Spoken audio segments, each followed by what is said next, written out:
La planificación patrimonial en la empresa familiar es una de las disciplinas más interesantes, pero también más difícil a la hora de pensar en la sucesión en la empresa familiar. Recordemos que la empresa familiar no solo es una empresa detentada por una familia empresaria, sino es aquella que tiene como miras la conservación de la unidad productiva en las generaciones siguientes. Esto desde el punto de vista metodológico, más allá de que existen distintas cuestiones. La programación patrimonial o la planificación patrimonial incluye cuestiones que tienen que ver con lo patrimonial, cuestiones que tienen que ver con la evaluación de las empresas, con la enajenación de participación societaria, con los pactos de herencia futura y, por supuesto, con una serie de contratos que regulan la planificación en sí. En general, la planificación muchas veces no se realiza porque hay confianza, porque hay informalidad, porque todos tienen un conocimiento adecuado de los bienes que integran la empresa familiar y además porque suelen tener valores comunes. Pero no planificar tiene consecuencias disvaliosas. Puede haber conflictos emocionales no resueltos que generen problemas una vez que se tiene que transmitir el patrimonio. A veces la visión de los parientes políticos suele diferir de las familiares. También tiene que haber deudas, lo que se llama contabilidad emocional y algunos problemas subyacentes que no fueron resueltos, los límites conyugales, la cuestión de la legítima que impone desde el punto de vista jurídico ciertos límites a la planificación total. O sea, el ordenamiento argentino impone la imposibilidad de, superar ciertos límites o realizar ciertos actos de cara a la cuestión sucesoria que si uno los hace en vida pueden ser nulos y pueden ser ineficaces, entonces muchas veces es peor el remedio que la enfermedad. Y muchas veces porque hay una confusión entre lo que fundó el fundador y lo que fue desarrollado por la segunda generación. Nadie puede negar que es mejor planificar que no hacerlo. Pero lo que sí es cierto es que en general en las empresas familiares se suele ver una suerte de resistencia a la planificación. Esta negación de la muerte, porque es un tema tabú, nadie le gusta hablar de la muerte. Hay una cultura antiplanificación, sobre todo en Argentina, en donde muchas veces la seguridad jurídica y las normas no son claras para ciertas cuestiones. Hay un régimen sucesorio que a la larga termina imponiendo un criterio de justicia o equidad que impone una distribución equitativa con ciertos límites disponibles.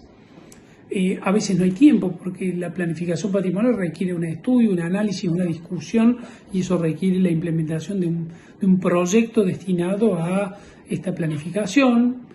El temor a la muerte, el fundador tiene miedo de ceder el control de la compañía, tiene miedo de ceder esta participación porque eso es lo que muchas veces le ha permitido gobernar a la familia. Aparecen celos y rivalidades entre el fundador y los posibles sucesores, visiones, esquemas y por supuesto el tema de la resistencia de la esposa al cambio, o de la esposa o el cónyuge, o también los tabúes familiares.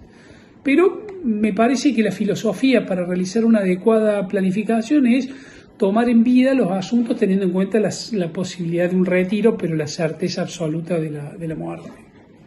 Entonces, cuando uno planifica los objetivos en una planificación patrimonial, lo primero que tiene que tener en cuenta es asegurar el compromiso de la familia. Si no hay un compromiso de la familia en esta planificación, muchas veces es desaconsejable, sobre todo de los cónyuges, atento al régimen de bienes que puede estar involucrado.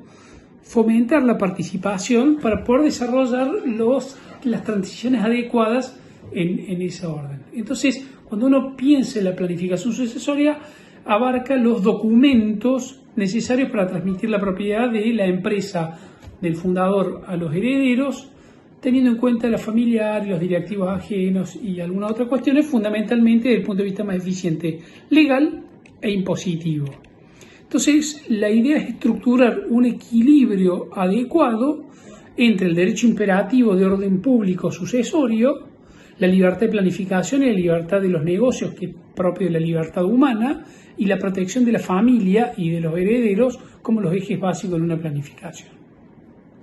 Entonces, en esta cuestión es importante definir algunos temas relevantes a la hora de desarrollarlos. Definir con claridad qué patrimonio se va a planificar, o sea, si voy a planificar y voy a ceder ese patrimonio, tener claro el patrimonio, porque las consecuencias jurídicas no son iguales en todos los bienes y también los porcentajes de esos bienes, los valores de esos bienes tienen diferencias según lo que le corresponde a cada uno. Recordemos lo que dijimos recién de los límites hereditarios que son de orden público.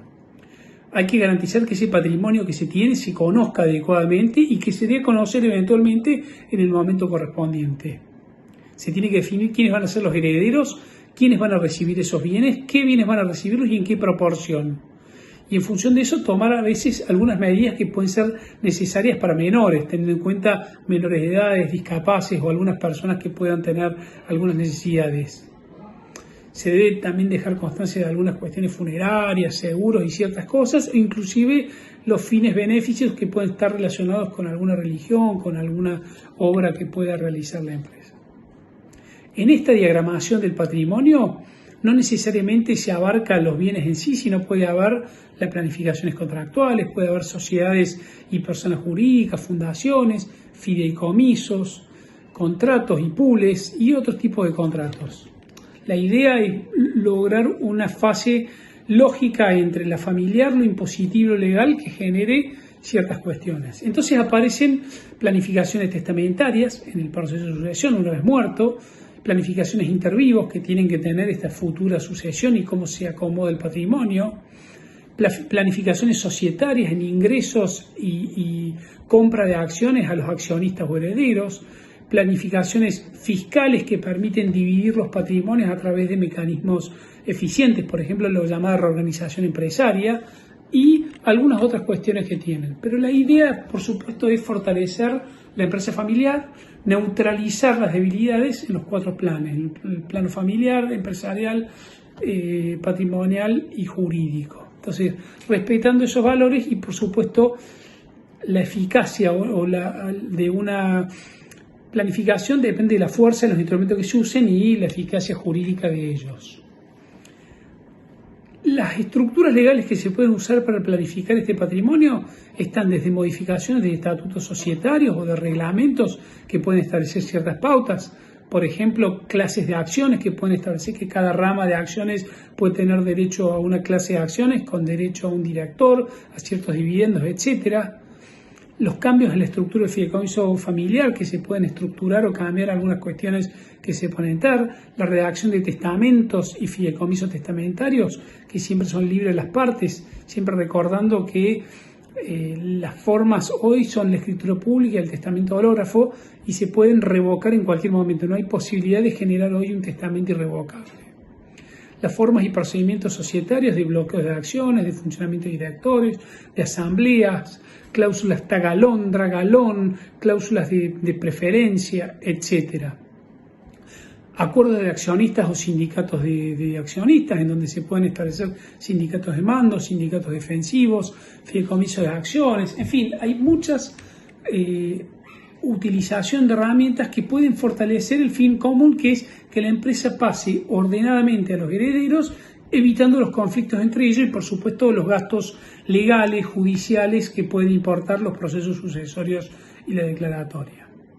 Obviamente que una planificación puede fracasar si no se utilizan los instrumentos legales adecuados, si no se realiza un diagnóstico patrimonial, personal y familiar correcto, si se enfoca solamente en el presente, pero no se tiene cómo el día de mañana pueden llegar a variar los patrimonios y con ellos el impacto en la legítima y los derechos sucesorios indisponibles, o porque no se analiza un inventario de los riesgos o las disfunciones familiares, en fin, o se omiten elementos del patrimonio, se cree en un exceso de confianza de que no va a pasar nada porque nunca pasó.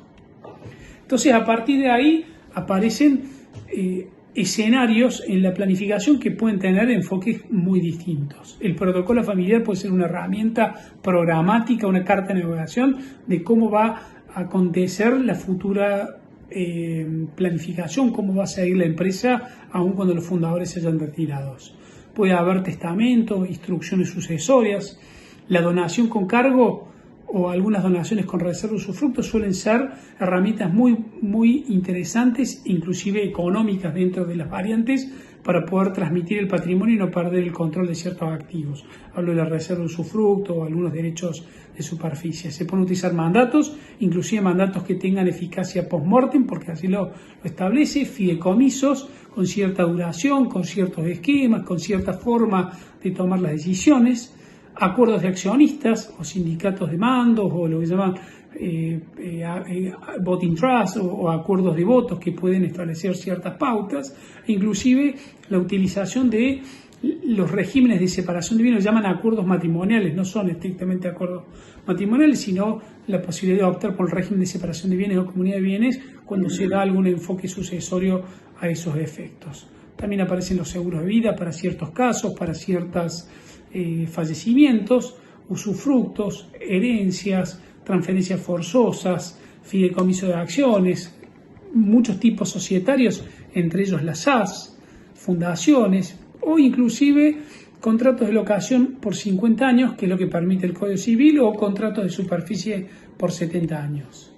En algún punto, la idea tiene que ver con la legítima hereditaria. Recuerden que la legítima hereditaria es la parte, digamos, en donde un heredero tiene derecho a que no se le dé menos de lo que corresponde. Entonces, en un patrimonio de un 100%, las 2/3 partes le corresponden a los herederos, sí o sí, y solamente el heredante, el fundador, tiene la posibilidad de disponer de 1/3 de manera discrecional.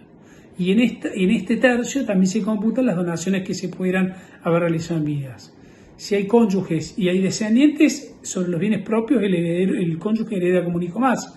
Pero si no lo hay, los ascendientes o los descendientes heredan el 50 y el otro 50 puede ser una porción disponible. Y en los ascendientes, si no hay descendientes, estamos hablando de 2/3. Si se viola estas pautas normativas de la legítima, o sea, dispongo más de mi porción disponible y afecto esta legítima, los herederos pueden tener derecho a acciones sucesorias tales como la colación, la reducción y otras acciones como la simulación que pueden tender a reducir o a desacomodar esta planificación que se pueden haber hecho.